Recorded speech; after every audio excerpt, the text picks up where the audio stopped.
Falar hoje de colônia de formigas. Esses são os assuntos que a gente viu na semana passada, né? Na verdade, a gente viu o algoritmo Particle Swarm Optimization, vários detalhes dele. E hoje nós vamos falar sobre colônias de formigas, tá? Então, são esses os assuntos que nós vamos tratar. Por que colônia de formigas? Porque é a inspiração para os próximos dois algoritmos que nós vamos ver. Semana que vem, vamos ver o ACO, o Anti-Colony Optimization, e daqui 2 semanas vamos ver o competição e cooperação entre partículas, tá? Então, ambos usam formigas como inspiração, comportamento de formigas. Então, é interessante a gente dar uma olhada no comportamento das formigas antes de ver esses algoritmos, né? Então, colônias de formigas e de outros insetos sociais são sistemas distribuídos. Os indivíduos que existem nessas colônias, eles são simples. Então, o grupo apresenta uma organização social que é fortemente estruturada e, uh, então, assim, os indivíduos são simples, mas o grupo, quando você olha ele como um todo, ele tem uma organização social bastante estruturada. As colônias de formigas, elas podem lidar com tarefas bastante complexas, que vão muito além da capacidade de uma formiga individual. Tá? A formiga individual tem uma capacidade bastante limitada, mas no formigueiro, o formigueiro como um todo tem uma capacidade muito maior do que a da formiga individual. Então, os algoritmos que são baseados em formigas, eles investigam modelos computacionais novos, que são baseados no comportamento que a gente observa nas formigas. Então, as colônias de formigas, elas vão ser a fonte de inspiração para desenvolver esses novos algoritmos, que são aplicados em vários tipos de problemas computacionais, como otimização, que é o caso do ACO, o controle distribuído, o agrupamento de dados, que é o caso do modelo de competição de partículas, e classificação, que é o caso do modelo de competição e cooperação de partículas. Tá? Então, vamos falar desses modelos daqui a 1, 2 semanas, né? São todos exemplos de modelos que são inspirados no comportamento das formigas. As formigas, elas seguem um princípio de auto-organização, elas permitem, então, o comportamento que é fortemente coordenado das formigas reais. E isso pode ser usado para coordenar populações de agentes artificiais, que vão colaborar para resolver os problemas computacionais. As formigas, eles são insetos sociais que vivem juntos nas colônias, tá? Elas pertencem à ordem que é chamada de Hymenoptera, tá? E mesmo essa ordem, né, é a mesma das vespas e das abelhas, tá? Então, lembrando lá da biologia, né? Uma espécie, você tem espécie, tem o gênero, tem a família e tem a ordem. Então, aí é que entra a Hymenoptera, que é a das formigas. Nessa mesma ordem, você tem várias famílias de vespas e várias famílias de abelhas, mas tem uma única família de formigas, que é a Formicidae. Então, as formigas, assim, por que só tem uma família? Porque elas são parecidas o suficiente de forma que os biólogos não encontraram necessidade de colocá-las em famílias diferentes. Né? Diferente das vespas, das abelhas que têm famílias diferentes, as formigas, elas têm características que não diferenciam elas em famílias, tá? Só em subfamílias. Aí tem 16 subfamílias, se não mudou, e 38 tribos, tá? Mas a família em si é a Formicidae. Todas elas são da Formicidae. Tá? A ordem Hymenoptera, classe dos insetos, filo dos artrópodes e reino animal. Essa é a classificação delas. Onde elas vivem? Elas se distribuem por todos os continentes, com exceção dos polos. Então tem formiga no mundo inteiro, exceto nos polos, onde é muito frio, elas não estão adaptadas. Estima-se que existam por volta de 20 a 40 mil espécies de formigas. Tá? Isso é o que se estima porque muitas espécies ainda não foram catalogadas. Descritas estão 14 mil. Tá? Até 2022 era por volta de 13 mil. Hoje a gente já está acima de 14 mil. Tá? No Brasil, existem aproximadamente 2 mil espécies, sendo que de todas essas, só 20 a 30 são consideradas pragas. A gente tende a achar que formiga é ruim, porque na casa da gente realmente é, normalmente, né? Na casa da gente, em hospitais, em lugares aonde, né, em ambientes urbanos, elas são pragas, porque elas acabam levando doenças, né, causando uma série de transtornos. Mas na natureza, em espaço onde não tem humanos, elas são benéficas, né? Elas são benéficas dentro de muitos ecossistemas. A maioria delas, então, são poucas as espécies que estão adaptadas ao ambiente urbano. A maioria das espécies não sobrevive no ambiente urbano. Quando os humanos chegam, elas acabam morrendo. Mas as que estão adaptadas são as que acabam causando estrago. Então, assim, é injusto falar que formiga é ruim, sendo que só 1% aí, 2% no máximo delas é que são espécies ruins. É que as outras estão no lugar onde elas deveriam, né? Onde elas deveriam estar, né? Que é onde elas vão causar benefício. As que estão no lugar. Bom, não sei se são elas que estão no lugar errado ou se é a gente, né? Porque muitos lugares onde nós estamos, as formigas estavam primeiro, né? Então, a gente acabou invadindo o espaço delas, né? Digamos assim, e acabou que ela causa prejuízo para a gente por conta disso, né?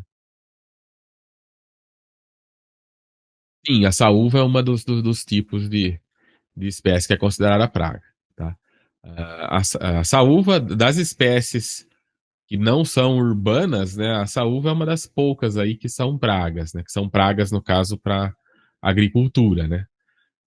As outras que são consideradas pragas são de ambiente urbano, daí são aquelas que causam estragos nas casas, nos hospitais e etc. Quais que são os benefícios das formigas que são boas? As que são boas são. Por que elas são boas? Elas dispersam sementes. Elas contribuem para o reflorestamento de muitos ecossistemas, como Cerrado, Mata Atlântica, Caatinga e os campos. Tá? Então elas pegam sementes, elas levam para o formigueiro, levam, e com isso elas acabam, né, involuntariamente, elas acabam plantando árvores, plantando outros tipos de plantas também. Né?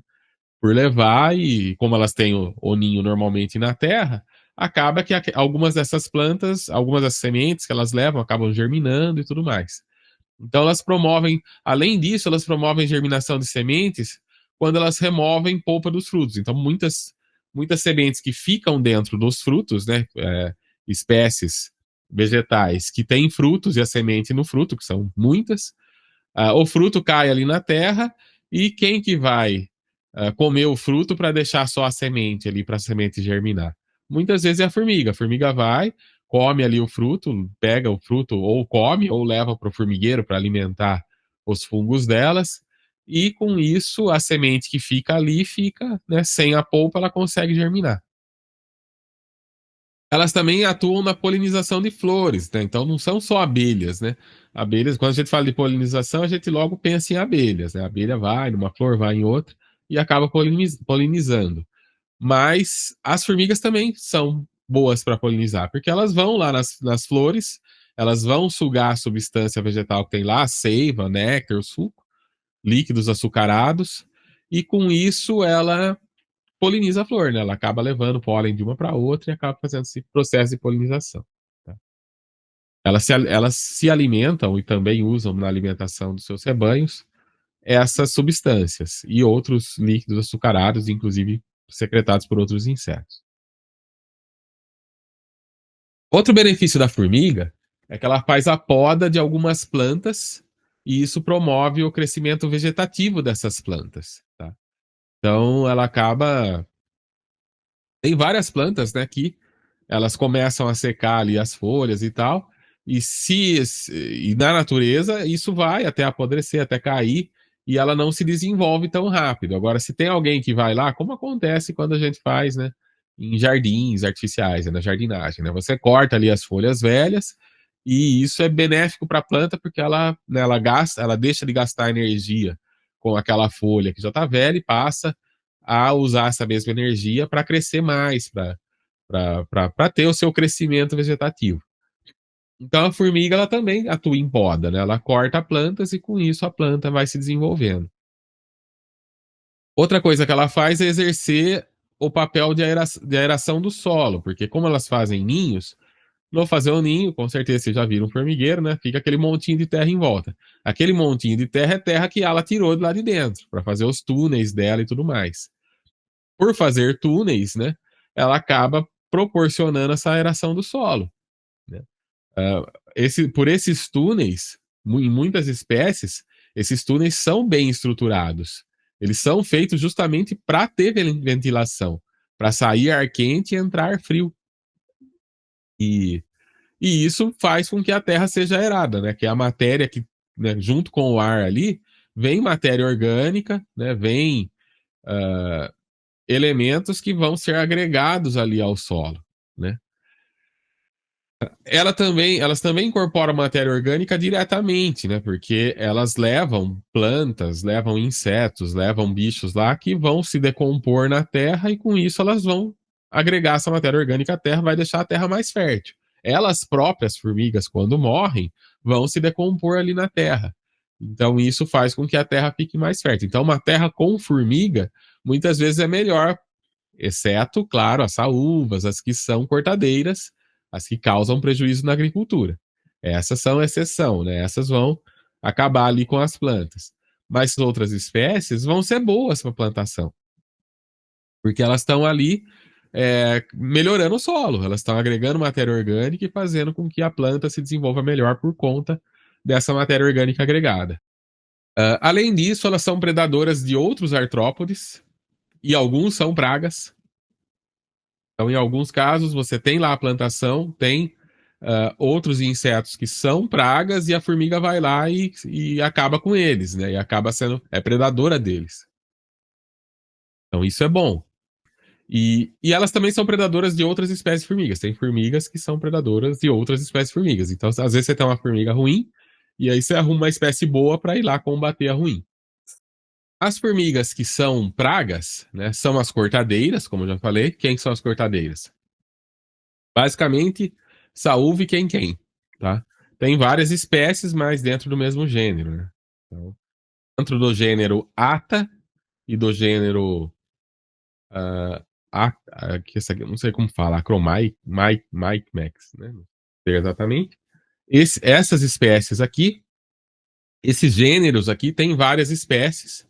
E assim, normalmente o nome popular que a gente usa, como saúva, acaba especificando espécies diferentes também, tá? Então, todas as desse gênero acabam sendo classificadas com o mesmo nome popular. E aqui as domésticas, né? Como a formiga fantasma, a formiga louca, a lava-pés, cabeçuda, carpinteira, acrobática, argentina, todas essas são formigas domésticas que são danosas para a gente, tá? Aqui estão os nomes científicos delas. Quando vocês verem esse SPP, tá? Isso vem do latim, que é species pluralis, quer dizer, múltiplas espécies. Então, por exemplo, tem várias espécies desse gênero Solenopsis que é considerado formiga lava-pé. Mesma coisa aqui na carpinteira, não tem uma só espécie, são várias que levam esse nome. Então, assim, em alguns casos, o nome popular especifica uma espécie específica, e em outros, o nome popular está falando de um gênero todo.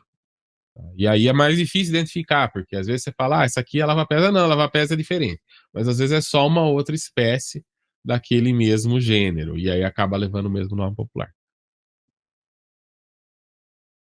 Vocês já vão ver por que é acrobática, tem umas fotinhas aqui.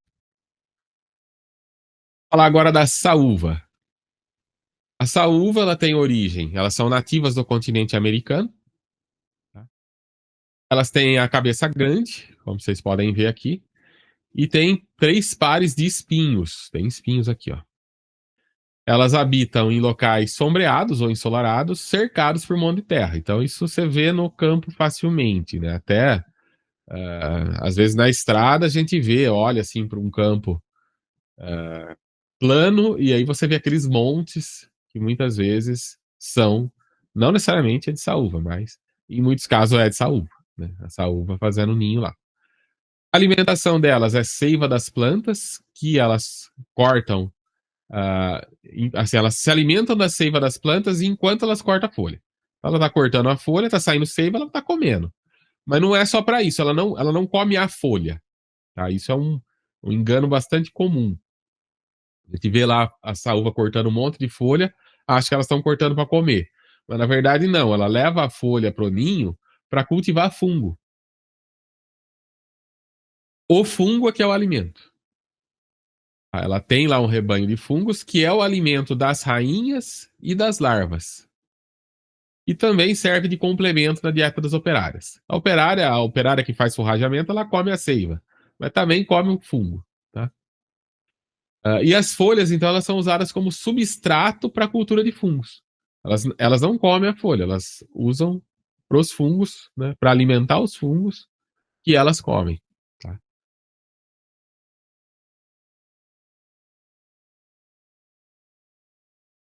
E a formiga fantasma? Essa já é doméstica. Então, vocês estão vendo ela aqui, inclusive, num rejunte de azulejo aqui, né? Ela é bem pequenininha, ó, dá para ver porque ela tem metade do tamanho aqui da largura do rejunte, né? Eu não sei quanto tem esse rejunte, mas dá para ver que ela é pequenininha. Ela tem de 1,3 a 1,5 milímetro, tá, de comprimento. A reprodução dela é por fragmentação da colônia. Então ela não tem necessidade de revoada. É diferente da maioria das espécies que faz a revoada. Elas estão tão adaptadas ao ambiente urbano que elas deixaram de fazer revoada, porque revoada em ambiente urbano é complicado, né? Então, a formiga que faz revoada, muitas das rainhas elas caem em lugar que não é apropriado e acabam morrendo. Algumas só que vão conseguir fundar um formigueiro. No ambiente urbano, esse índice de revoada, de sucesso na revoada é ainda menor. Você pode observar isso não em formiga, né, que é mais difícil de ver, mas em siriri, que é um tipo de cupim, acho que vocês já devem ter visto, né? Quando eles fazem aquela revoada, vem na lâmpada de casa lá e ficam lá trombando, e no dia seguinte tem um monte de cupim lá de asinha de siriri morto no chão, né? Porque todas elas ali tentaram, né, sem sucesso, fundar ali um novo ninho, né? Então, as formigas, as que acabam vindo para o ambiente urbano, muitas delas têm essa adaptação. Elas fazem a fragmentação da colônia, abandona a revoada, então cria lá uma nova rainha. A rainha vai, pega uma parte das operárias e faz um outro ninho, na mesma casa ou em casas vizinhas e tal. Né? Então, elas estão se adaptando, né? Estão tornando todo o sistema de funcionamento e de vida delas está se adaptando para funcionar melhor nesse ambiente urbano. Onde elas moram? Elas moram em cozinha, em armário de alimento, porque elas gostam de açúcar. Elas no banheiro, elas ficam porque elas comem célula de descamação de pele. Elas são bastante perigosas em hospitais porque elas transitam desde o depósito de lixo até berçário, lactário, centro cirúrgico, e nisso elas levam bactéria, aumenta muito o risco de infecção hospitalar. E por ser pequenininha, né, acaba muitas vezes passando despercebido. É bastante perigosa a formiga fantasma. Ó, a formiga louca. A formiga louca, ela tem um andar meio irregular, por isso que ela leva esse nome. Ela tem antenas longas, como pode ser visto aqui. Tem um nó aqui na cintura, ó, e tem uma coloração que é variada, vai de marrom escuro até preto. Elas fazem ninho tanto fora quanto dentro de prédios, atrás de pedra de revestimento, de jardim, de janela. Tá? Então, também é uma formiga que se adapta bem ao ambiente urbano. A lava-pés é essa que também tem origem na América do Sul. Tem uma diversidade de espécies, são várias espécies, isso dificulta a identificação, né? O mesmo nome popular é usado para várias espécies. A cor vai do amarelo claro até o preto brilhante. Tem uma picada bastante perigosa, porque dói, porque provoca bolha, alergia, e na pior das hipóteses vai provocar um choque anafilático, né? Que é uma reação alérgica bastante grave.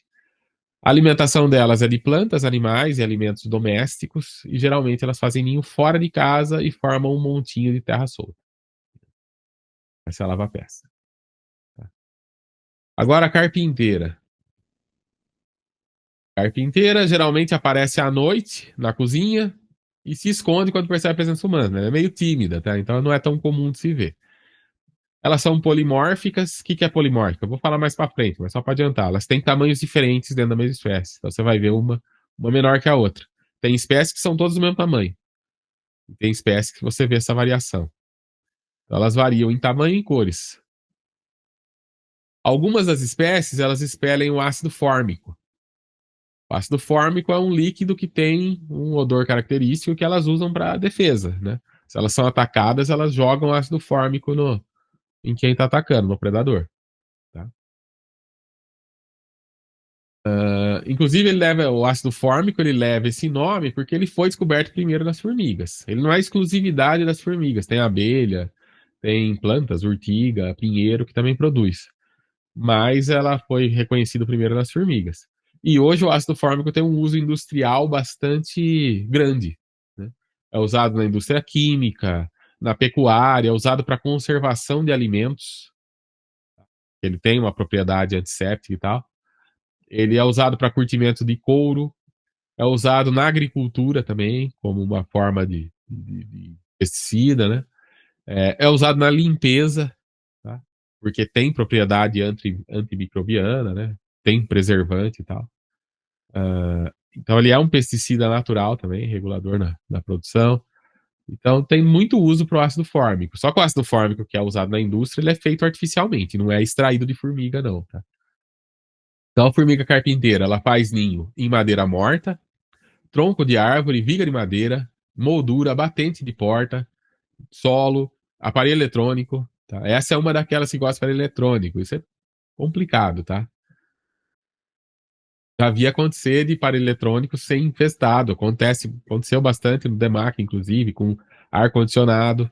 Aparelho de ar-condicionado que abre lá, a hora que vai abrir lá, tá cheio de formiga dentro. Formiga fez ninho. Na minha sala aconteceu com uma impressora, só que no caso da minha impressora não foi formiga, foi cupim.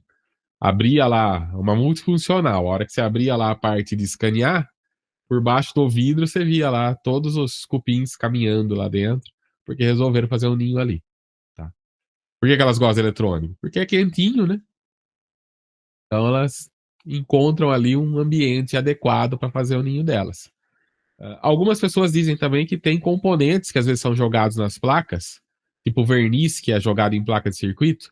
Alguns desses vernizes servem de alimento para essas formigas também. Então, às vezes elas estão ali se alimentando do verniz que está soltando que elas soltam da placa de circuito. Tá? Mas enfim, é um problema que acaba sendo grave, é estrago eletrônico por conta disso. Ela não come madeira, ela é chamada carpinteira, vocês vê ela aqui, ó, fazendo túnel, tá, né, vivendo dentro da madeira, mas ela não come madeira, ela não é cupim, né, cupim que come madeira. Ela come a substância açucarada, etc. Ela usa a madeira para fazer o ninho. Algumas espécies têm hábito noturno, né, e são mais de 200 espécies desse gênero, tá, de diferentes regiões. Então, carpinteira, na verdade, é o gênero, a espécie tem um monte. Tá? E todas acabam sendo chamadas de carpinteira. Tá? Agora aqui eu coloquei uma curiosidade, né? Falei bastante do ácido fórmico, né? Que no caso das formigas é usado para defesa, e tem bastante uso industrial, né? E por ter uso industrial, então obviamente que se fabrica e se transporta. Quem é aqui de Rio Claro ou morou em Rio Claro lá em 2021 deve lembrar desse episódio de um caminhão que explodiu num posto de combustíveis na rodovia Washington Luiz. Foi uma explosão bastante forte. Né? A cidade inteira ouviu, aqui vocês podem ver o mapa, ó, teve 15 quilômetros de alcance do som. Então a cidade toda ouviu. Então, e foi bastante feio a explosão lá, né? Abriu um buraco no chão, uma pessoa morreu, mais de 20 pessoas ficaram feridas. Isso aqui nem é a contagem total, acho que tem mais até depois disso aqui. O posto ficou sem, né?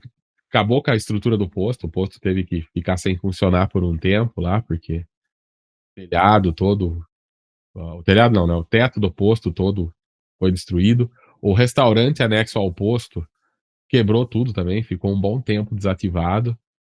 A empresa que fica do lado do posto, uma empresa que tinha todos os vidros de blindex bonito lá e tal, estourou todos os vidros, porque a explosão, né? O som chegou a 15 quilômetros, mas a explosão, o alcance da explosão é de 2,5 quilômetros. Então, assim, fez estrago em até 2,5 quilômetros em volta do lugar. A empresa que estava bem do lado, pelo deslocamento de ar, quebrou todos os vidros. A fumaça foi bastante forte e tal. Então, e eu tô nesse raio dos 2,5 aqui, né? Minha casa é menos de 1 quilômetro desse posto. E eu tava em casa nesse dia, era pandemia, né? Era finalzinho do expediente, mas dentro da pandemia, a gente tava todo mundo trabalhando em casa. E eu ouvi esse barulho, tremeu o box do banheiro e tal. Eu até achei, de princípio, eu falei, putz, será que foi um abalo sísmico aqui, né? Nunca teve, né, nessa região, né? Deve ter sido isso, né? Mas nisso eu saí na rua e já vi aquela fumaceira subindo, né? Que vocês iam ver aqui que a fumaça foi bem grande, né? E aí começou os boatos e tal, nos grupos de WhatsApp lá, foi um posto, foi uma explosão, explodiu o posto de combustível, foi o combustível do posto. E depois das primeiras versões iniciais, a gente ficou sabendo que não foi nada a ver com o combustível, foi o caminhão. Um caminhão que estava no posto naquele momento, que vazou e deu a explosão. E acabou, né? O posto não tinha nada a ver com isso, na verdade, né? O posto ficou só com o estrago aí. E as pessoas também que estavam ao redor também, né, se machucaram aí por causa dessa explosão do caminhão, que aparentemente também não tinha nada de errado, né? Pelo que averiguaram, o caminhão parece que estava tudo em ordem, foi realmente um acidente. E o que, que tinha no caminhão? Justamente o ácido fórmico, né? O mesmo ácido fórmico e água oxigenada. Só que a água oxigenada não explode, né? Então, o que causou a explosão de fato foi o ácido fórmico, né, que pegou fogo, tudo, e foi o ácido fórmico que estava nesse caminhão. Que é o mesmo, não é o de formiga, mas é feito artificialmente, igual ao de formiga, porque tem uso na indústria. Né? O combustível não chegou, acho que, pelo que eu entendi da época lá, não chegou a atingir o combustível. O posto teve danos na sua estrutura, mas os tanques que ficam na terra, né, não chegou a pegar fogo. O fogo mesmo foi do ácido. Mais algumas formigas aqui, ó. A acrobata. A acrobata, ela leva esse nome, vocês estão vendo na foto aqui por quê, né? Ela consegue ficar em pé em duas patas só para poder alcançar um alimento de interesse aqui, né? Então, não são todas as espécies que vão conseguir fazer isso. É uma característica dessa espécie aqui. Então, por isso que ela acaba levando esse nome. As operárias são todas do mesmo tamanho, a cor varia do amarelo ao marrom escuro. Elas andam em trilhas retas, né, normalmente, esse comportamento. Ninho feito em edifício, no interior, exterior de madeira. Alimentação, doces, manteiga, carne. Não rejeita muita coisa, não, né? Qual muita coisa. E a defesa delas é essa daqui: elas levantam o gaster, né, a cauda, e eliminam o ácido fórmico. Também é uma. Tem várias espécies que eliminam o ácido fórmico, tá? E isso para tentar afastar o predador, né? A formiga do faraó, essa aqui que tá na foto aqui, tem 2 nós na cintura, antenas com 12 segmentos, cores que variam do amarelado ao marrom claro, hábitos de fazer ninho em pequenas cavidades em ambientes domésticos, prefere alimento rico em gordura, prefere substância doce, risco grande para a saúde pública também, são vetor de bactéria, causa infecção, pode infestar o hospital, berçário, pode infestar aparelho eletrônico também, essa é outra daqui, cria aparelho eletrônico, e é de difícil controle, né? Uma espécie bem difícil de ser controlada, porque ela tem alta dominância sobre outras espécies, né? Tipo assim, ela chega e domina, ela elimina outras espécies muitas vezes, e tem crescimento rápido de colônia. E a última que eu vou falar aqui é a formiga argentina, que é a que tem maior ocorrência na região sul do Brasil. É comum em residência, em hospital e em países de clima temperado. Tá? Então, não é tão comum na nossa região, mas tem aqui também. Tá? Na região sudeste, tem formiga argentina. Elas gostam mais de clima um pouco mais frio do que aqui, mas já estão se adaptando aqui também, né? Ah, mas prefere lugares mais frios, né? A origem delas é Argentina, né? Então, o do Brasil, que é ali mais clima mais próximo, né? Elas gostam bastante. Elas fazem ninho perto de fonte de alimento e água, como vaso de planta, pia e encanamento, e gostam de alimentos adocicados. Estão espalhadas pelo mundo todo já, né? Apesar da origem ser argentina. Tem formiga argentina em todo o planeta, principalmente nas regiões temperadas. Voltando aqui então. Sentidos. O sentido mais desenvolvido da formiga é o faro.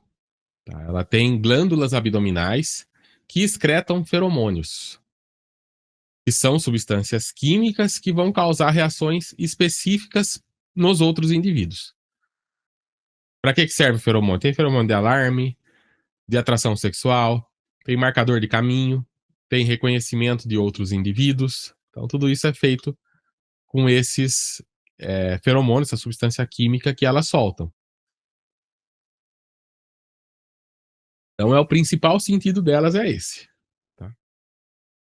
Todas elas se guiam por feromônios, né? Mas não é o único, tá? Ela tem outros sentidos também.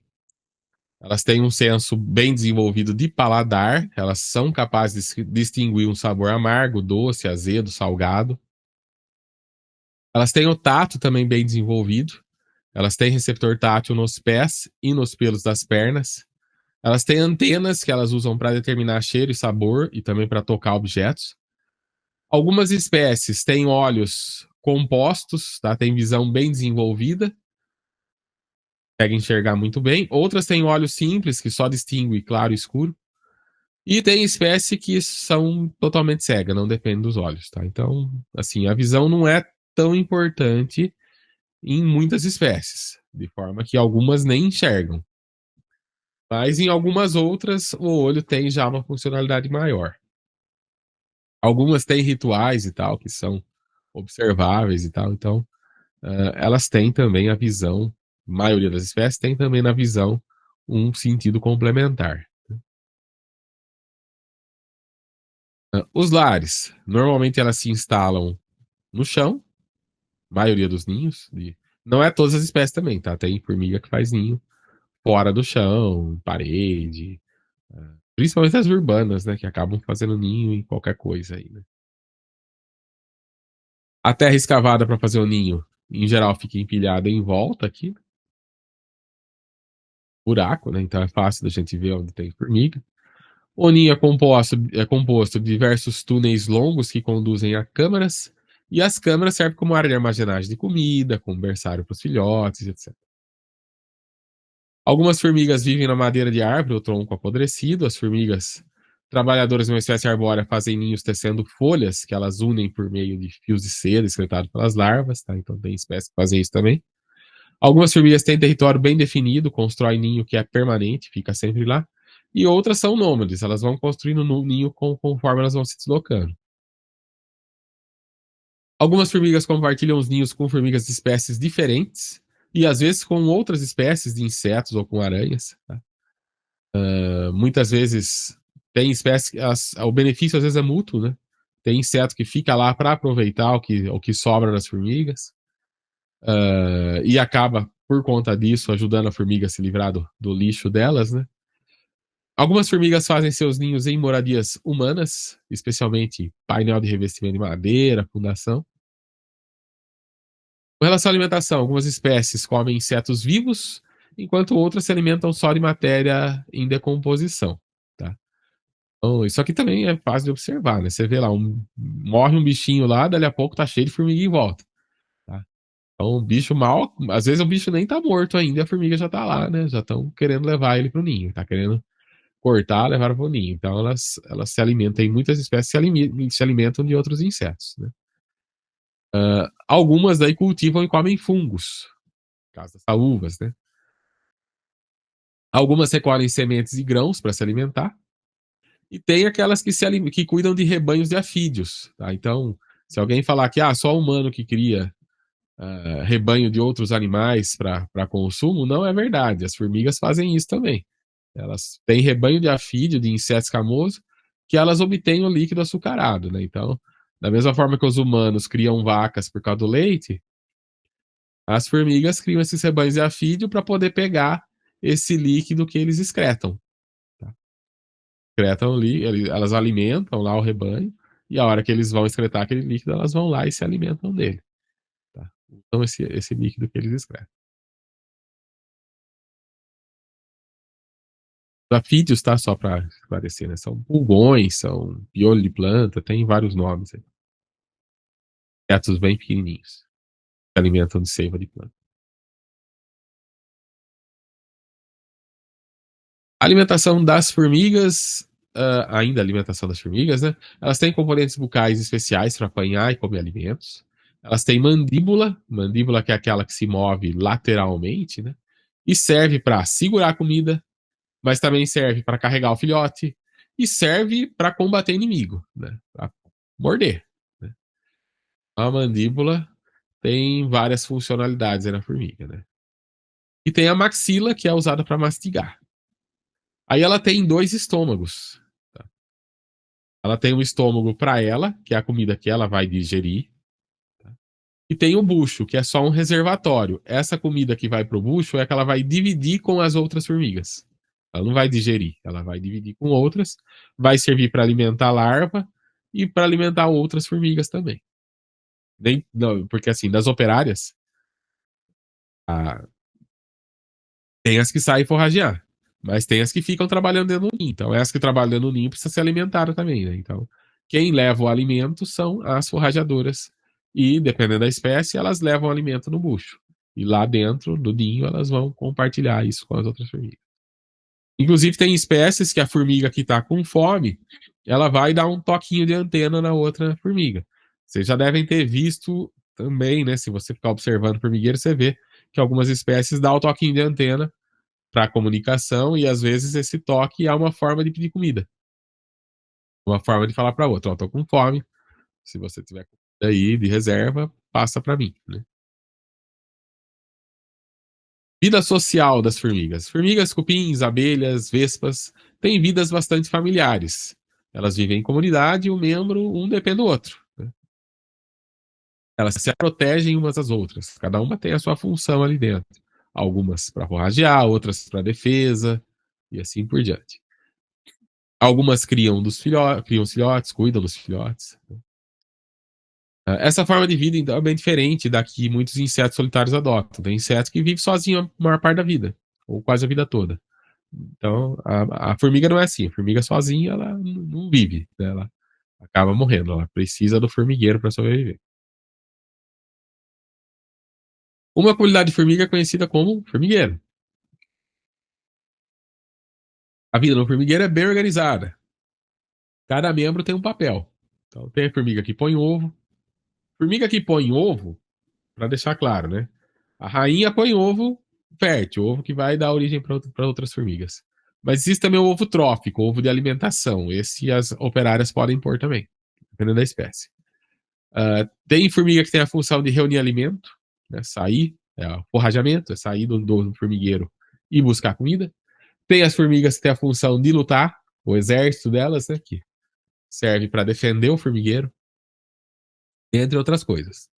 Tá? Muitas vezes a idade delas ali meio que define o que elas vão fazer. Formiga mais nova cuida do berçário. Formiga numa idade que tá boa, numa idade média, assim, vai sair para forragear. As adultas, digamos assim, né? E as mais velhinhas ficam dentro do ninho cuidando da limpeza, por exemplo. Tá? Tem espécies que funcionam assim. A divisão da tarefa está relacionada à presença de castas. Tá? Então, num formigueiro, geralmente tem duas castas: as reprodutoras e as estéreis ou operárias. Quem que é reprodutora? São as rainhas e os machos. E as estéreis e operárias são todas as outras. Né? Então, rainha é a maior formiga da colônia. Muitas espécies têm uma rainha só. Algumas outras têm várias, pode ter, são poligínicas, tem várias, mas em geral são poucas formigas que são rainhas para muitas outras que são operárias, né? A rainha, então, é a maior formiga da colônia, ela tem asa, ela voa, mas ela voa só para fazer um voo nupcial. Ela nasce, ela vai ser alimentada, e quando chega o momento certo, ela vai fazer o voo nupcial. Elas e os machos. Depois disso, ela volta, funda o ninho, perde as asas e vai viver o resto da vida sem asa. Então, ela só vai voar realmente no voo nupcial, que a ideia é justamente ela ir para algum lugar mais longe, né? Levar um outro formigueiro mais adiante. A rainha de saúva, por exemplo, elas vivem muitos anos, né, controlando a colônia. Então, uma rainha de saúva, por exemplo, pode viver 20 anos. Já as domésticas vai de 2 a 4. Lembrando que a rainha morreu, o formigueiro acaba. Se a rainha, se só tem uma rainha, né, nas espécies monogínicas, que só tem uma rainha, a rainha morreu, o formigueiro vai acabar, porque todas as formigas do formigueiro, as operárias, são filhas da rainha. É ela que vai botar os ovos, é ela que vai criar. Quando ela morrer, não tem mais. As operárias vão trabalhar mais um tempo e vão morrer, né? E aí o formigueiro acaba. Uh, Elas são responsáveis pelos ovos, né? Então é a rainha que bota os ovos que vão gerar as outras formigas do formigueiro. Por isso que eu digo, todas as formigas são irmãs e são filhas da rainha, né? As rainhas são fecundadas, como eu falei, durante o voo nupcial, que é quando ocorre o encontro e a cópula com os machos. Dependendo da espécie, a rainha pode copular com até 8 machos diferentes. Os ovos que são férteis. Aí assim, o que ela faz? Ela guarda o material genético ali do macho e ela vai usar esse material macho e vai morrer logo depois do voo nupcial. Mas a rainha guarda esse material e ela pode fecundar os ovos dela durante a vida toda. Tá? Então ela vai botar os ovos que são os ovos férteis, né? Que não são fecundados, né? Que não tem o material genético do macho, vai produzir um macho. Já os férteis fecundados, esses vão produzir fêmeas. Que tipo de fêmea? Rainha ou operária? Tanto faz, todas nascem iguais. O que define se ela vai ser rainha ou operária não é a genética, mas sim a alimentação que vem depois. Se ela for alimentada para ser rainha, ela vai ser rainha. Se ela for alimentada para ser operária, ela vai ser operária. Em geral, as colônias têm só uma rainha, monogínica. Rainha morreu, o formigueiro morreu. Daí não tem mais ovo, não tem mais formiga nova. Operária tem uma vida muito mais curta do que a rainha. Elas vão começar a morrer, o formigueiro vai acabar. Em algumas espécies, em geral as domésticas, aí você pode ter mais de uma rainha, que é a colônia poligínica. Essas espécies, em geral, a rainha vive menos, né? Já que tem várias, ela pode viver menos. Né? Porém, ela tem uma capacidade de produzir novas rainhas muito maior. Então, várias vezes por ano vai ter a produção de várias novas rainhas. Aqui a gente tem uma foto de formigas se preparando para o voo nupcial. É bem interessante, vocês vão ver no documentário que a gente vai ver daqui a pouco, que a formiga tá lá, a rainha, só esperando o momento de voar. Ela tá lá com as asinhas dela esperando. E as operárias lá segurando ela. Segurando para ela voar na hora certa. Segurando as rainhas, os machos, segurando todo mundo. Cada uma fazendo o seu papel. Elas lá loucas para voar, o macho também, e as operárias segurando. Não, espera, espera, espera. No momento certo, eles soltam e aí elas vão. Ninguém sabe ao certo o que é o momento certo. O que dispara isso. Deve ter algum feromônio, alguma coisa envolvida. Deve ter a ver com horário, talvez. Você já não sabe. Né? Pelo menos no caso do Siriri, eu sei que a revoada é no finalzinho da tarde, né? Então, no caso das formigas, provavelmente tem alguma coisa nesse sentido também. Imagino que no final da tarde é um horário talvez mais propício para não ser atacada por predador, talvez, né? Não ser tão visível. Ou talvez a própria condição climática, né? Não vai estar tão quente, ela não vai cair num lugar que ela vai queimar ali e morrer, né? No sol e tal, né? Então, deve ter alguma coisa que dispara isso, mas tem estudos, ninguém sabe ao certo, né? O que dispara esse momento da revoada, né? Os machos, eles são alados e têm vida muito curta, então a única função do macho é reprodutiva, tá? Ele nasce para casalar com a rainha e morrer. É só para isso que ele vai servir. Ele mantém a asa até a morte, ele morre com asa. A rainha não, a rainha ela perde a asa.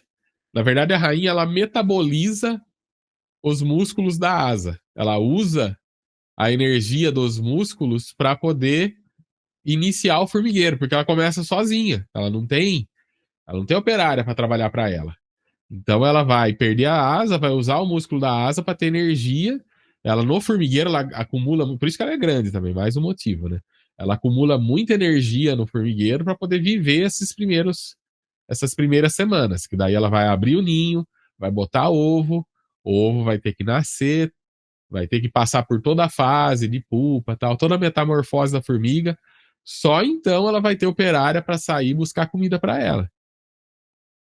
Então ela fica um bom tempo ali vivendo com aquilo que ela conseguiu acumular durante o tempo no formigueiro original dela. Ela não vai ter comida, ela não leva uma malinha de comida junto, ela leva só a comida que está nela. Né? Ela vai passar por um jejum grande aí até as operárias, filhas dela, saírem para forragear e trazer comida para ela. Né? E isso se elas tiverem sucesso em fundar um novo formigueiro. Né? Muitas vezes elas não têm. Então o macho ele vive pouquinho, ele vive 2 semanas, sai lá por mais ou menos, né, depende da espécie também, sai para o voo nupcial e em seguida morre. Então a função dele é só reprodutiva. E as operárias são a grande maioria das formigas que a gente vê no dia a dia. São todas fêmeas, porque os machos, como eu falei, só tem aquela função de fecundar a rainha. Então as operárias do dia a dia são as fêmeas que não viraram rainha, né, não foram alimentadas para serem rainha. Operária vive pouco, dependendo da espécie, 2 a 3 meses. Durante toda a vida, elas trabalham para a colônia. Elas realizam todo o trabalho pesado para sustentar o formigueiro. Elas não são férteis, com exceção das operárias que são ovopositoras. Essas elas põem ovo trófico, que é um ovo de alimentação, ou elas também podem botar um ovo, mas o ovo que produz macho. O ovo, né? Lembra que a rainha ela pode produzir macho ou fêmea, porque ela pode fecundar ou não o ovo. Ela tem lá o material genético do macho que ela acumulou. Já as operárias, elas não têm isso, né? Então elas podem botar ovo, mas o ovo delas nunca vai ser um ovo fecundado, né? Então ele vai produzir o macho. A atividade que é realizada pela operária. Uma delas é escavar e limpar o ninho. Tá? Então, a, a, a rainha ela faz uma câmara, onde ela vai botar ali os primeiros ovos. Cabe às operárias abrir a câmara e fazer o formigueiro depois. Então, toda a função de escavação, depois a limpeza no ninho, é operária. Procurar e transportar água e alimento para o ninho também é função da operária, é o forrajamento.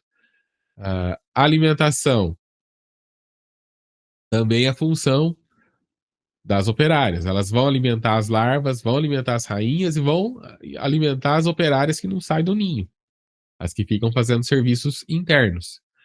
As operárias também vão cuidar da prole, cuidar das filhas da rainha, né? A cada vez que a rainha bota ali, ela vai deixar um monte de ovos que vão ser cuidados pelas formigas operárias, tá? Elas cuidam também de defesa da colônia e outras tarefas aí. As operárias também podem incluir soldados, tá? Tem autor que fala que soldado é outra casta. Então, a casta das operárias e casta das soldados. E tem autor que fala que não, o soldado faz parte das operárias. Tá? Eu não vou entrar na briga, né? Então vai ser o que eles quiserem que seja. Mas o fato é que tem soldados que são formigas operárias, algumas espécies, tá? Não é todas. Algumas formigas assim que têm uma cabeça maior, desproporcional, e tem uma mandíbula mais forte. A função dessas formiguinhas aqui é defender o colônia do ataque do inimigo. Tá? Então, se outra espécie, qualquer um que chegar perto ali e ameaçar, elas vão picar. Elas vão usar a mandíbula delas para atacar. Também são todas fêmeas. As operárias elas podem ser polimórficas, que é quando você tem tamanhos diferentes, né? Tem uma maior, uma menor. E elas são, então, polimórficas. E monomórfica é quando todas as operárias são do mesmo tamanho.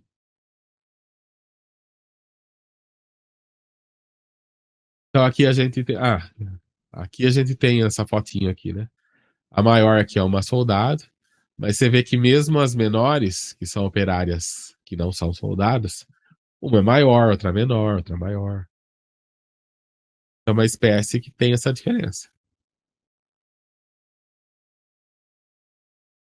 Com relação a castas sociais, você tem as rainhas, os machos, os operários e os soldados, então, aqui é aquela controvérsia, né? Se soldado é a mesma casta ou não, mas quanto à rainha, inquestionável, né? Ela é uma casta, macho outra casta.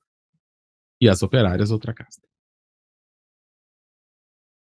Ou macho e rainha, talvez você possa considerar castas reprodutoras, né? Também vai do gosto do freguês aí, né?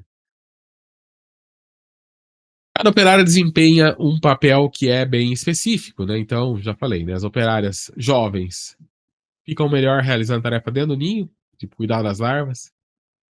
Elas começam com o babá.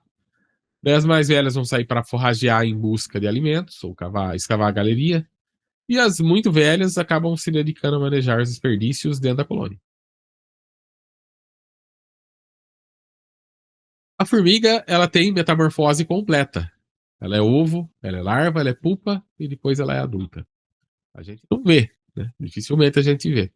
A gente vê, às vezes, quando você pega uma mudança, né? Eu mostrei uma foto semana passada, né? Quando a formiga está fazendo a mudança no formigueiro, você vê várias carregando as pupas nas costas, né? O ovo a gente não vê que é microscópico, ele é bem pequenininho. A larva fica só dentro do formigueiro. Agora a pupa a gente acaba vendo se ela vai bem na hora, né? A gente conseguir pegar uma mudança acontecendo. E daí você vê uma adulta carregando a pupa de uma filhote na mandíbula, né? Vamos ver aqui, ó. Os ovos são microscópicos, difíceis de serem visualizados a olho nu, como eu falei. As larvas não possuem pernas, são esbranquiçadas e passam por vários estágios. São bastante pequenas no primeiro estágio, depois vão trocando de pele e entrando em fase de crescimento. Depois do último estágio, a larva para de se alimentar e entra no estágio denominado pupa. A pupa, em algumas espécies, tem um casulo em volta de seda. Em outras, elas são igual ao adulto, mas esbranquiçada. E nesse estágio, a formiga também não se alimenta mais, não come mais. Nem anda. Se alimenta e não come é a mesma coisa. Não se alimenta e nem anda. Adultas. As formigas adultas são as que a gente vê por aí. Né? São as que a gente vê andando por todo lado. Aí, macho também nasce da mesma forma. E uma vez atingindo a fase adulta, a formiga não cresce mais. O mais comum de você ver é a operária adulta andando por aí. Por isso que às vezes a gente não nem se dá conta de que ela tem esse ciclo completo de metamorfose, porque a gente só costuma ver as adultas mesmo, né? E só as operárias, né? É difícil também de ver uma rainha ou um macho, né? Eu nunca acompanhei a metamorfose completa de formiga, né? Mas eu já criei borboleta na época que estava na sexta série, quinta, sexta série, não lembro exatamente. A professora de ciências lá falou para a gente criar borboletas, né? Então a ideia era achar uma folha que tivesse ovinho de borboleta e criar elas até elas passarem por todas as fases. Eu fui na casa da minha avó, que tinha lá uma plantação, acho que de couve, se não me engano, e, e de vez em quando ela fazia inspeção lá nas folhas, porque a borboleta botava, nascia as larvinhas e acabava com a planta, né? Então ela sempre tirava os ovos, né? Mas nessa ocasião fui lá, ela procurou, tá aqui, ó, tem ovinho, pode levar. Eu levei os ovinhos para minha casa, montei uma caixinha, né? Uma caixinha de sapato com um filozinho em cima, tal. E aí nasceu as larvinhas, e aqueles bichos comem muito mesmo, porque como ela vai ter que passar por uma fase sem comer, ela precisa acumular energia, né? E aí não foi as lagartas diretamente que acabaram com o pé de couve lá da minha avó, fui eu, né? Que eu ia lá todo dia para buscar as folhas para poder alimentar as larvas, né? Colocava lá a folhinha verdinha, recém-colhida, e as larvas atacavam com tudo, né? Acabava com tudo. E bem ativas o tempo todo, comendo, comendo, comendo, comendo. Até que de repente elas ficavam, né? Começaram andar devagarzinho e ficar imóvel. E aí formava aquele casulo, não sei exatamente como, mas formava um casulo em volta. Então, um belo dia ia lá ver, tinha lá um casulinho em volta de cada um. E aí acabou, não precisava mais levar folha, porque elas ficaram uma semana, não lembro exatamente, uma semana, 2 semanas, ficaram um tempo lá dentro do casulo sem nenhuma atividade. Até estranhei, né? Quando eu falei, nossa, estão morrendo minhas lagartas aqui, estão tudo parada, quieta. Na verdade, não, elas estavam passando pela fase de virar casulo, né? Virar pupa. E aí, passou mais um tempinho e nasceram, né? No dia que nasceu, todo mundo teve que levar lá a caixinha para a escola. E eu levei lá a caixinha, lá já com várias borboletas. Teve o dia inteiro, teve nascimento de borboleta, borboleta saindo do casulo e nascendo. Até e depois eu soltei, né? Abri a caixinha e soltei todas lá no quintal de casa. Alguns alunos soltaram todos lá na escola, né? Soltaram na escola mesmo, esperaram chegar em casa. Eu esperei chegar em casa. Algumas morreram no ventilador da sala de aula, então não foi uma boa ideia de quem soltou dentro da sala. E levar elas de volta para o quintal lá, para elas ficarem perto da vegetação. E foi uma experiência interessante, né? A gente fez todo o relatório. Na época não foi tão divertido, porque tinha que ficar fazendo relatório, né? E valia a nota e tal. Mas valeu a experiência, porque hoje eu sei como que é o estágio da formiga, que é uma coisa similar, né? Formação de colônias. A fundação de uma nova colônia, ela ocorre quando a colônia está madura, quando está muita densidade populacional. E aí pode acontecer de duas formas: ou o voo nupcial, de uma formiga rainha, ou a fragmentação de uma colônia que já existe, que é a sociotomia. Então, como eu falei, nas espécies domésticas tem acontecido muito a sociotomia. No voo nupcial, você tem até milhões de indivíduos saindo para o voo nupcial. Muitas formigas mesmo. Só que a maioria vai morrer. Então, o princípio é esse. São milhões, porque na esperança de que algumas vão conseguir escavar um buraco lá, fazer um novo ninho. A maioria vai morrer ou devorado por outros animais, ou em decorrência de uma condição climática adversa, ou porque não achou o lugar adequado para o ninho. Dependendo de onde a formiga rainha cair, ela não consegue escavar e fazer o ninho. Ela vai morrer. Tá? Então elas são uma dessas espécies assim que geram muitos descendentes, mas poucos vão sobreviver. Né? Bastante comum, tem várias espécies que são assim. Né? Não tem nenhum cuidado parental também, né? Depois do. Tem só ali, né? Durante a fase toda de pupa tal, de metamorfose, depois que ela virou adulta, aí ela vai tentar fundar o seu formigueiro ou morrer, né? Não vai ter um cuidado do formigueiro com a formiga que saiu para o voo. Saiu para o voo, acabou, né? Não é mais função daquele formigueiro cuidar dela. Ela vai ter o seu próprio formigueiro, né? Se ela der sorte. Então, se ela tiver sucesso em encontrar um lugar adequado, ela cavoca, faz uma câmera e se fecha e nunca mais vai sair de lá. Isso é algo curioso, né? Ela tem asas para fazer um único voo, onde ela vai voar, vai ver o céu e depois ela vai se enterrar e nunca mais vai ver a luz do dia de novo. Vai ficar para sempre lá na câmera que ela se fechou. Tá? A maioria das espécies, eu tô falando, tá? Não tem exceções, aí tem casos em que a rainha vai ter que sair, né? Ou que ela não vive num formigueiro na terra, enfim. Né? E vai iniciar a postura dos primeiros ovos, onde vão eclodir as primeiras larvas. Ela vai alimentar essas larvas depositando ovo trófico, tá? Ovo especial, maior que o normal. Então, quer dizer, ela bota o ovo que vai nascer a larva e bota o ovo infértil, que é o ovo que vai servir para alimentar a larva. Não é muito diferente dos ovos de outras espécies, né? Que o novo indivíduo vai comer ali o conteúdo do ovo, né? No caso delas, é só um ovo separado, né? Tem um ovo que vai nascer ali a espécie e depois tem um ovo que ela vai usar para alimentar, né? Para continuar a alimentação. As primeiras operárias vão abrir a câmera e iniciar o processo de procura de alimento, forrajamento. para alimentar as larvas que foram recém-eclodidas e a própria rainha que já está nesse momento, né? Com o resto das forças dela, né? Porque ela usou já toda a energia para fazer o ninho, botar a primeira leva. Então agora ela vai precisar que as filhas mais velhas, que as primeiras que saíram para porradear, cuidem da alimentação dela. Enquanto a rainha está no período de fundação da colônia, ela sobrevive do quê? Do metabolismo dos músculos alares, como eu já falei. Ela perde a asa. Para que vai servir o músculo da asa? Não vai servir para mais nada. Então, ela usa essa energia para sobreviver. E enquanto ela está na colônia de origem, ela armazena energia suficiente para sobreviver esse período de fundação. Ela vai comer bastante lá, vai ficar bem grande, que é para poder passar por esse período. A formação das novas colônias por fragmentação é a que ocorre na espécie que é poligínica, aquela que tem várias rainhas. Aí, rainha operária com cria parte para um novo local e funda ali uma nova colônia. Então, olha lá, o espaço está pequeno, está na hora de uma rainha ir morar em outro lugar. Uma rainha sai, pega um tanto de operárias, pega as crias, pega as pulpas ali, leva e vai e funda uma nova colônia.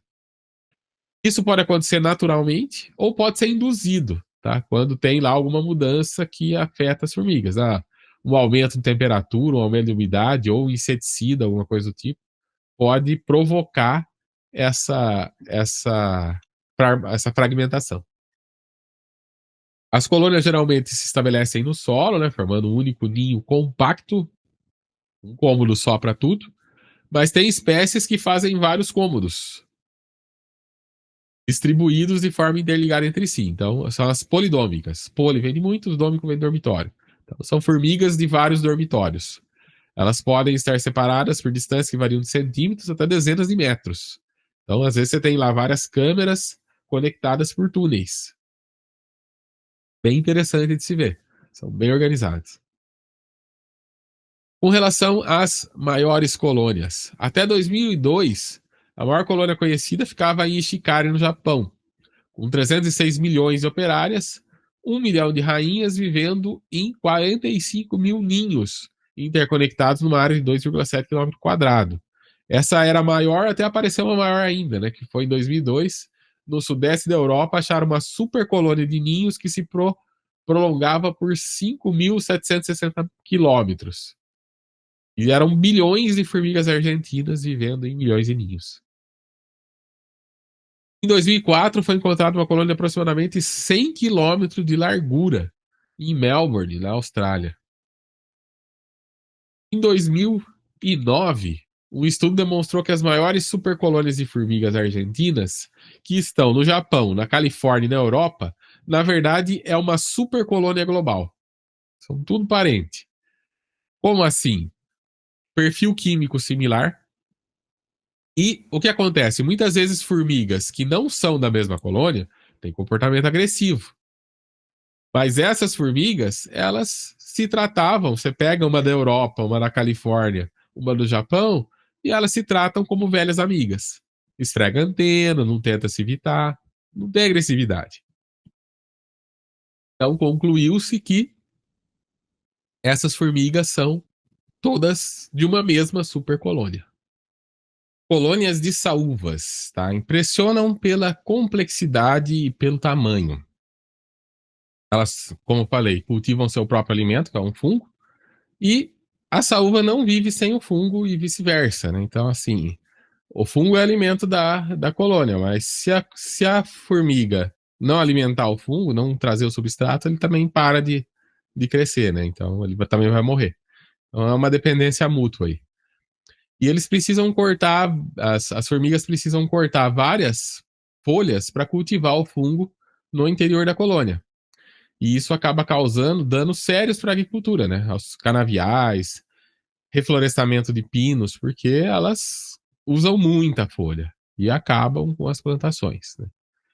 E elas infestam, então, muitas cidades do interior da região sudeste, né? Como eu falei, né? Elas atuam aqui na nossa região também, mas é mais para o sul, né? E elas possuem uma única rainha. Outra coisa interessante é que antes acreditava-se que cada grupo de formiga cultivava só um tipo de fungo, né? Só uma espécie. E hoje a gente já sabe que as formigas trocam espécies de fungos, inclusive entre si. e selecionam aqueles que são mais nutritivos. Elas fazem uma seleção artificial, né? É que assim pode se chamar, de quais fungos são mais nutritivos. Elas têm o seu próprio sistema aí, né? E para poder identificar esses grupos e trocam entre si, né? Então, aí assim, deixei o link aqui para vocês, né? Vocês podem ver que eles estudaram, né, os fungos de diferentes formigueiros e tal, e perceberam isso, né? Tem fungo diferente, elas trocam, né? Uma leva o fungo de outro formigueiro e acaba compartilhando e tal. Comportamento bem avançado aqui.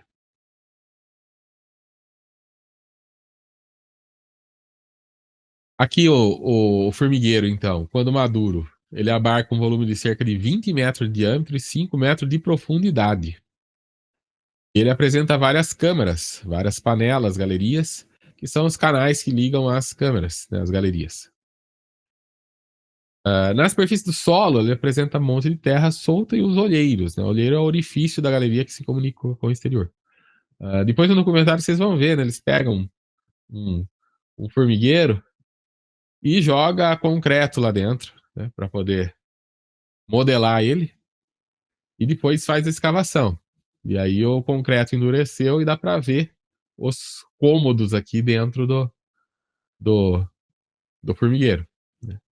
Dá para ver aonde, o que comunica com o que, os vários cômodos que tem. Sim, infelizmente isso destrói. Acabou com o formigueiro. Para poder fazer esse estudo, eles acabaram com o formigueiro, né? Jogaram concreto dentro e matou todas as formigas. Mas foi isso que eles fizeram para descobrir o que como que é por dentro, né? Como que. Porque se só escavar, né? Se só escavasse, ia destruir do mesmo jeito e não ia descobrir nada, né? Então, eles jogaram lá uma quantidade imensa de concreto para poder endurecer ali e depois fazer a escavação e ver como que é as ramificações. Antes de fazer isso, eles também mediram entrada e saída de ar. É bem interessante. Você tem entradas e saídas. Tem lugares por onde o ar frio entra e por onde o ar quente sai. Isso é muito importante, né? Porque e como que elas conseguem isso, né? Porque lá dentro elas têm as câmeras, né? Então, por exemplo, as câmeras de descarte vão formar ali os gases que vão fazer a saída e esse ar sai, ele vai esquentar, vai sair, o ar quente vai tender a subir, né? E o ar frio vai entrar no lugar. Então, assim, é um comportamento bastante avançado, sabe? Bem interessante.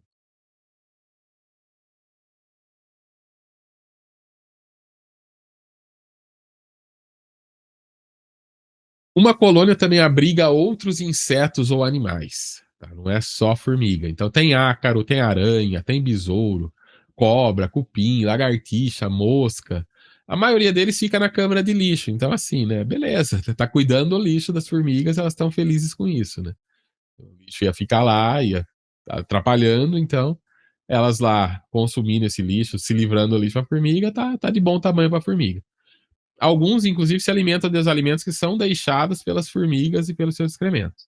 E tem os espertinhos, né? Os que usam o odor da própria formiga para ser confundido com cria de formiga e ser criado, né? Ser alimentado pela formiga. Então, o bicho lá que consegue se, se disfarçar com o feromônio da formiga, ele vai acabar sendo alimentado pela formiga. Se aproveitam da boa vontade das formigas aí. O tamanho da colônia pode variar de dezena a milhares de formigas, né? A maioria das formigas constrói um tipo de ninho que é específico da espécie, e pode ter variedade de ninhos. Uma mesma espécie pode construir mais de um tipo de ninho também, depende de condição climática da região, facilidade do ecossistema e da própria estação do ano. Aí os ninhos podem ser classificados conforme o ambiente onde eles estão, né? O ninho arbóreo é aquele que fica numa árvore, né? O superficial é aquele que fica em cima do solo, e o subterrâneo, que é a maioria, que são os construídos dentro do solo. Formigas apresentam também uma grande quantidade de diversidade de comportamentos, de formas, né? O tamanho vai, dependendo da espécie, desde 1 milímetro, formiguinha bem pequenininha, mal, a gente consegue ver, até 4 centímetros, né? 4 centímetros já assusta, já, né? Uma formiga de 4 centímetros deve ter uma mandíbula meio grande e dar uma picada meio doída, né? Então, ela fica mais atento. Formiga pode carregar, uma coisa também interessante, até 25 vezes o seu peso. Coisa grande. Algumas até 50 vezes. Você imagina você carregar 50 vezes seu peso? É uma coisa bastante grande. Mas vocês vão ver no documentário também. Eles pegam lá a formiga, coloca ela de cabeça para baixo, quer dizer, ela se prendendo só com a força ali que ela tem, tipo de uma ventosa, alguma coisa aqui no pé que faz ela grudar. E eles vão lá e pendura algo, né? Pendura ali na mandíbula dela um pezinho que tem 50 vezes o peso dela e ela não cai. Ela fica ali, ela não cai, ela não solta a pata e ela não se desenterra. Poderia acontecer isso, né? Ela se quebrar ali, né? Mas não acontece isso. Ela muitas vezes fica segurando ali o peso e não cai. É, infelizmente esses testes aí, né, não são muito legais com as formigas, né? No caso das formigas, existe então uma grande diferença entre aspectos biológicos e comportamentais nas diferentes espécies, tá? Então, tem formiga, como eu falei, tem formiga rural e tem formiga doméstica. Doméstica é minoria, são menos de 50 espécies adaptadas ao ambiente urbano. Falei lá que tem cerca de 20, 30 pragas, né? Então, 50 espécies, né? São essas as que estão adaptadas para o ambiente urbano. Muitas delas daí são pragas, porque né, no ambiente urbano faz estrago. Mas a maioria delas são rurais, né? E não fazem estrago. Com exceção das cortadeiras, as rurais, na maioria dos casos, são boas, né? Como a gente já viu, né? A urbana, que tem associação com o homem, né? Migração, tem essa tendência em mudar frequentemente o ninho local, né? Em consequência das condições, né? Muitas vezes a pessoa vai lá, põe veneno, ela muda para outro lugar. População unicolonial, ausência de. O que é a população unicolonial, né? Elas não têm comportamento agressivo entre indivíduos da mesma espécie. Então, elas se comportam como uma única colônia. Então, mesmo que elas, formigas de colônias diferentes que se encontram, não vão se agredir se elas forem da mesma espécie. No caso das urbanas, na maioria dos casos das urbanas. Mas se for outra espécie, elas são agressivas.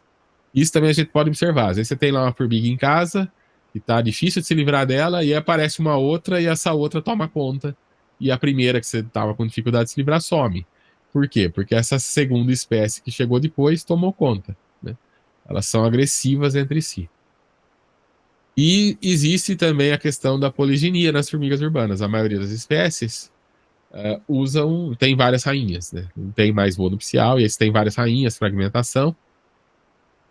E, em geral, não existe agressão entre rainhas. Não tem tentativa de dominância também. Não tem a rainha que quer ser mais importante que as outras e dominar todas. Elas vão agir no mesmo nível de hierarquia, assim, e tá tudo bem para elas, né?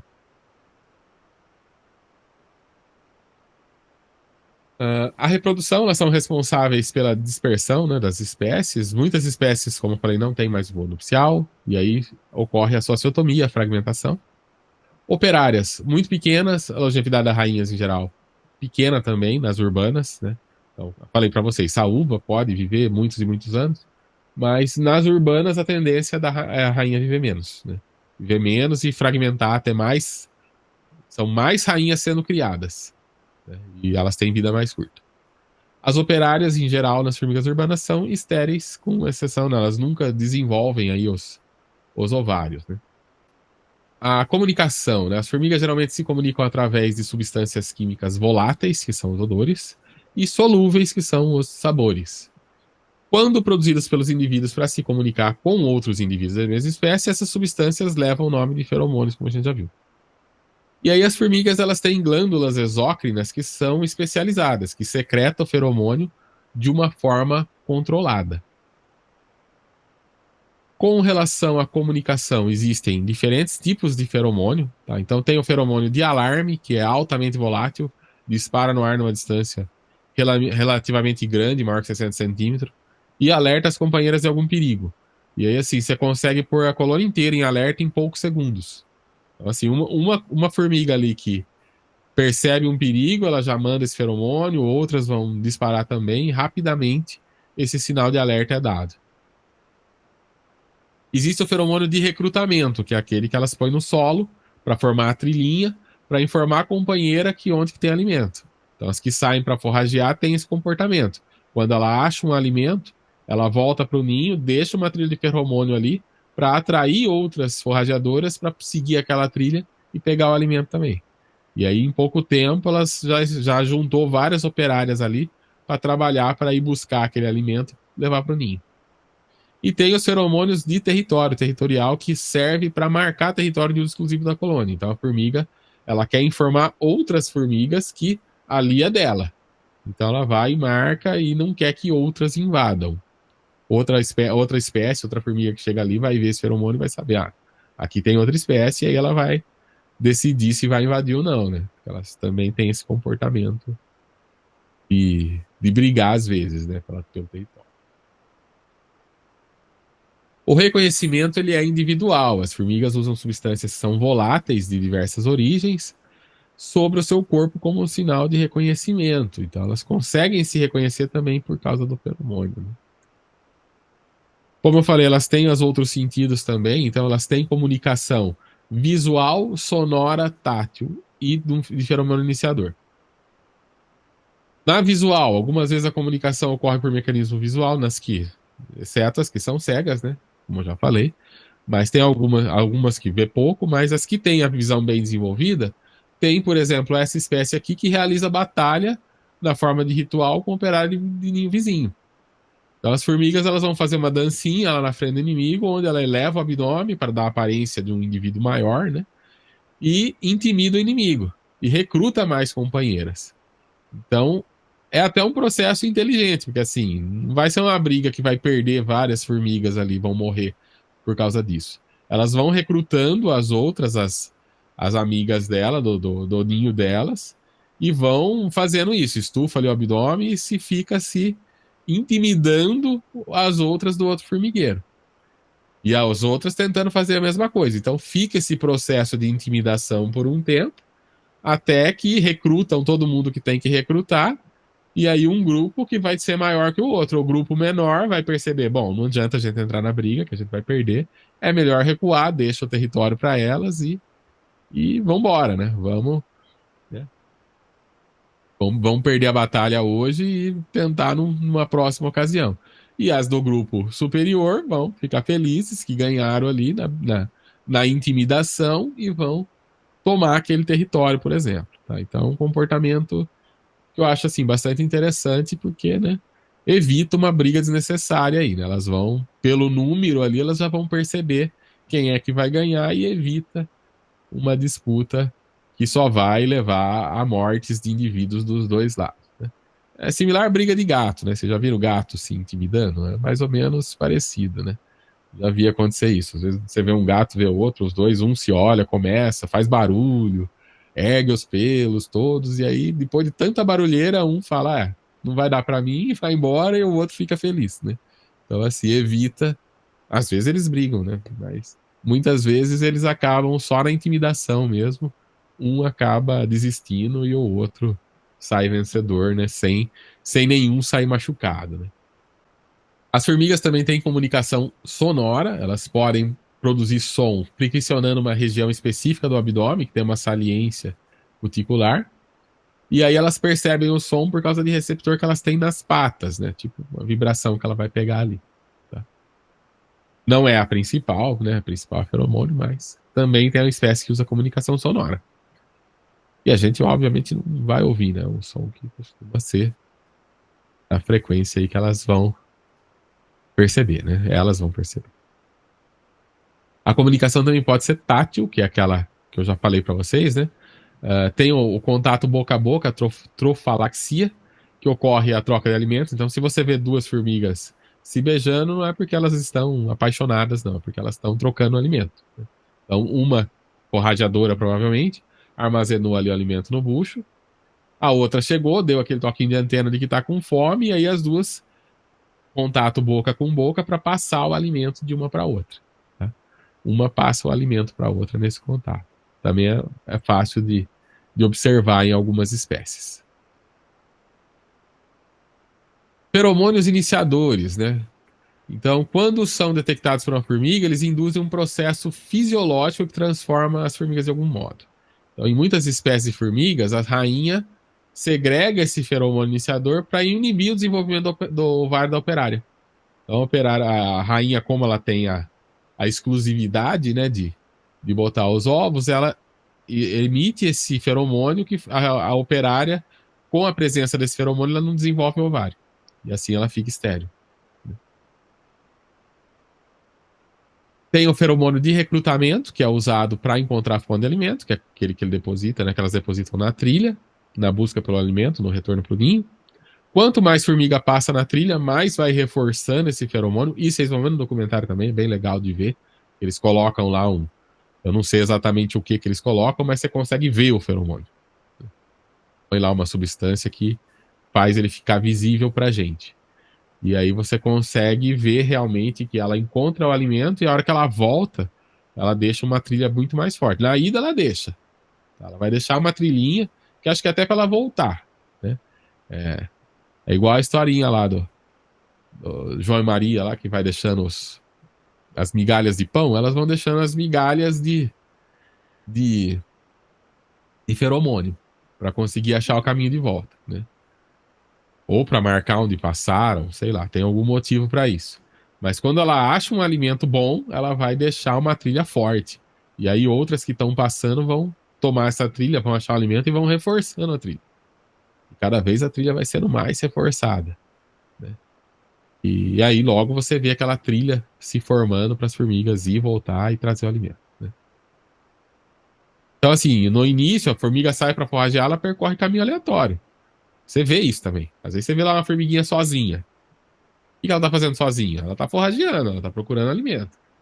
Se ela achar, aí sim ela volta pro ninho e marca aquela trilha.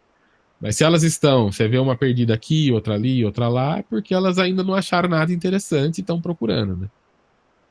O caminho mais curto entre o ninho e a fonte acaba sendo o que vai ser percorrido com maior frequência. Então, se tiver várias trilhas, a que vai ser mais reforçada é a mais curta. Então é isso que serve de inspiração para os modelos como a CO, que acha caminho mais curto. Tá? Eu acabei esquecendo de ficar dando as dicas das, das inspirações, né? Mas que nem lá atrás eu falei da marcação de território. A marcação de território é a inspiração para o modelo de competição e cooperação de partículas. Fala aqui 2 semanas. Já o feromônio que é deixado na trilha quando ela acha um alimento, o reforço da trilha, isso é usado no ACO, para poder fazer o encontro de caminhos ótimos em grafos. Resolver problemas como o do caixeiro viajante, por exemplo. Tá? Então, o feromônio de recrutamento ele atrai mais formigas, é um feedback positivo. E aí achar o melhor caminho é algo assim, né? Imagina que tem lá um monte de formiga procurando uma fonte de alimento. Se você for de propósito botar um obstáculo, elas vão ter que desviar. Vai acontecer igual lá no filme lá, né? Elas vão de início ficar perdidas, porque o obstáculo está atrapalhando a trilha, e aí elas vão tentar contornar o obstáculo, né? E algumas vão contornar por um lado, algumas vão contornar pelo outro. E vão, né, algumas vão ficar perdidas, mas eventualmente elas vão achar a trilha de novo aqui na frente.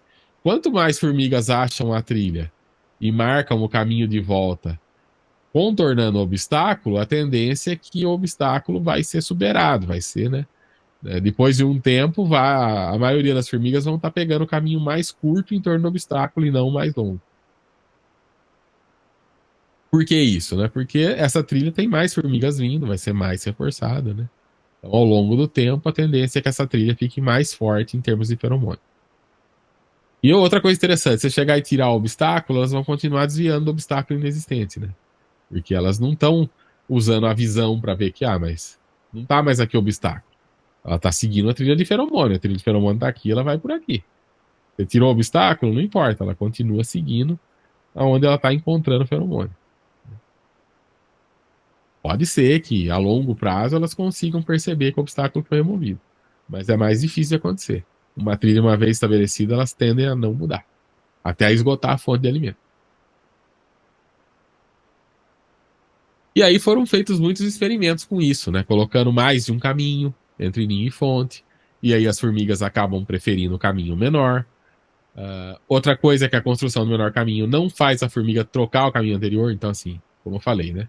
Se você tira o obstáculo, ou se tem um caminho, uma ponte longa, aí você vai e põe uma ponte mais curtinha. Mas se a ponte longa já é um caminho estabelecido, a formiga não vai trocar pela ponte curtinha.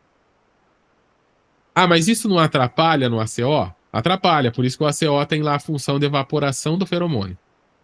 Ah, então o feromônio não evapora na natureza? Evapora, mas não o suficiente para fazer diferença na maioria dos casos. Quer dizer, o tempo que uma formiga gasta explorando uma fonte de alimento, a evaporação que acontece ali no feromônio não vai chegar a fazer diferença. Por isso que ela não troca o caminho mais longo por um menor ainda. Porque ela já estabeleceu a trilha e aquele feromônio não vai evaporar tão cedo. Agora, no modelo artificial, a gente pode sim colocar uma evaporação maior para lidar, inclusive, com problemas dinâmicos, né? Problemas como redes de computadores, por exemplo, em que o melhor caminho de agora pode não ser o melhor caminho daqui a 5 minutos. Eu posso estar com um caminho de latência 50 milissegundos para um destino, e aí alguém liga lá um enlace que estava desligado, ou um enlace que estava congestionado, e aí eu percebo que agora é melhor rotear por esse outro caminho que vai me dar uma latência de 30 segundos apenas. Vai me dar uma vazão maior, depende do que eu quero otimizar na minha rede. Então, em redes de computadores, em problemas desse tipo, eu posso, né? Em que o problema está mudando, eu posso sim usar a evaporação para poder fazer as formigas artificiais saírem do caminho pré-estabelecido e ir para um ainda melhor, para um ainda menor. Agora, na natureza, por que não acontece isso? Provavelmente porque na natureza isso não é tão comum, né? Muito provavelmente as formigas, na maioria dos casos, vão encontrar uma fonte de alimento, vão explorar até o fim e vão passar para a próxima. Não precisa, né, ter algum mecanismo para ela trocar a fonte de alimento, né? Achou uma fonte ainda melhor. Não, ela termina de explorar aquilo que ela já conhece e só então ela parte para para uma próxima fonte. E tiver duas fontes de alimento ao mesmo tempo, né, elas vão acabar escolhendo a mais abundante. A oferta de uma fonte mais abundante, depois que elas já escolheram a menos abundante, aí não faz elas mudarem de opção, na maioria das espécies. E se duas fontes iguais são oferecidas, né, você põe lá dois montinhos de açúcar do mesmo tamanho, elas tendem a escolher um ou outro arbitrariamente. Por que não os dois? Provavelmente por uma questão evolutiva também, né? Ficarem todas concentradas numa única fonte torna elas mais fortes, né? Deixa a trilha mais fortalecida e diminui a chance de um predador ali, um opositor chegar e tomar aquele alimento antes delas, né? Uma espécie maior, por exemplo, né? Elas estão lá, formiguinha por formiguinha, levando o docinho embora. Aí vem uma formigona, vem uma formiga não, vem uma espécie maior, né, um bicho maior, pega o alimento e leva embora. Elas têm que se precaver contra isso, né? Então, elas precisam levar para o ninho o mais rápido possível para não perder. Eu deixei uns links lá para vocês lá no Classroom de matérias que saíram na imprensa interessante. E eu deixei inclusive uma história que eu acompanhei quando postaram lá no X, no antigo Twitter, um cara que o irmão dele deixou uma paçoquinha cair lá no quintal dele e caiu no chão, ele ia jogar fora, ele falou, não, deixa aqui que eu vou fazer um experimento. Pôs lá a paçoquinha e ficou esperando as formigas, as várias formigas do quintal dele, é um lugar assim que tem bastante vegetação, irem lá atacar, né? Ele queria ver quanto tempo ia levar para as formigas levar a paçoquinha embora. E aí ele foi tirando foto, documentando, choveu, e aí apareceu uma espécie, apareceu outra, apareceu várias espécies diferentes ali para tentar levar. E ele foi documentando tudo. E eu olhei lá, quando eu estava preparando a aula, tá no ar ainda, vocês podem ver lá. É uma série, uma sequência de tweets lá, onde ele foi documentando todo esse processo de várias espécies de formigas tentando levar a coquinha de volta para o ninho o mais rápido possível, né? Bom, como eu falei, né, se tiver mais de uma fonte, as formigas tendem a explorar uma fonte de cada vez. E a motivação, como eu falei, pode ser evolutiva. Quanto mais formiga na trilha, mais resistente ela se torna, né, a inimigos e condições adversas. Né? Então, se alguém vir atacar aqui, um, um predador vem aqui atacar as formigas na trilha, quanto mais número de formigas está na trilha, mais elas podem responder a esse ataque. Né? Se elas estiverem espalhadas, explorando duas fontes diferentes, só metade das forrageadoras estiver ali naquela trilha, a defesa vai ser menor, né?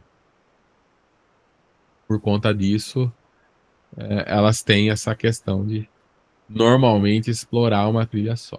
Né? E aqui um exemplo, né? Ninho, fonte de alimento. Elas vão, tem vários caminhos, né? Mas ao longo do tempo elas vão perceber que esse caminho é o mais curto. Né? Deixam de usar essas alças mais longas aqui. É isso que eu tinha para mostrar sobre formigas naturais, formigas verdadeiras, né? Formigas biológicas. E na semana que vem a gente vai ver então o ACO, as formigas artificiais, que o algoritmo baseado em formigas artificiais que servem para resolver problemas, né? Problemas de otimização. E na próxima aula vamos falar do ACO, do Anti-Colony Optimization, e tratar de todos esses assuntos aqui.